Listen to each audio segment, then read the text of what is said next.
In the featherweight division of UFC Fight Night, you got Julian Juicy J Erosa coming in at 28-11, taking on Fernando Padilla, who comes in at 14-4, making his UFC debut. Both guys 6-1. Padilla is still young, only 26 years old compared to the 33-year-old Erosa, but that's like prime age for a UFC fighter. Padilla has a 1-inch reach advantage, 76-75, and that's all we know about Padilla until we look at some other things in just a moment. Now, Erosa is a left-hander, 6.2 significant strikes per minute, 1.7 takedowns over the course of 3 rounds, or really one takedown every other round. He does have a 61% takedown defense. That's not great, but quite average, and that could be a problem against a guy in Padilla who has 8 submission victories. Alex Caceres KO'd Juicy J. But before that, he beat Dawadu, Steven Peterson, Charles Jourdain. Those are some big wins by decisions. He did submit Charles Jourdain. So he's 3-1 in the last 4. And, you know, in those fights, he defended the takedowns well.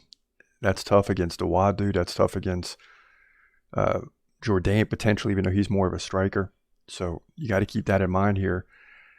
As we look into Padilla, who's got 8 submission victories, 4 KOs, but he's got 4 losses outside the UFC.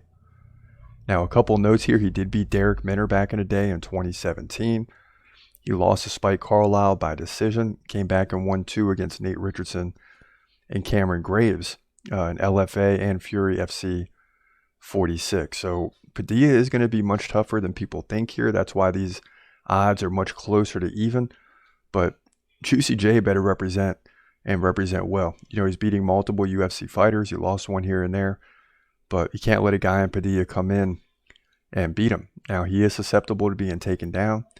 He's susceptible to being finished just because Padilla finished 8 opponents by submission, but Erosa might be in trouble for a round, but he's going to win 2 rounds, in my opinion, and he'll escape whatever trouble he's in to move to 29-11, in my opinion.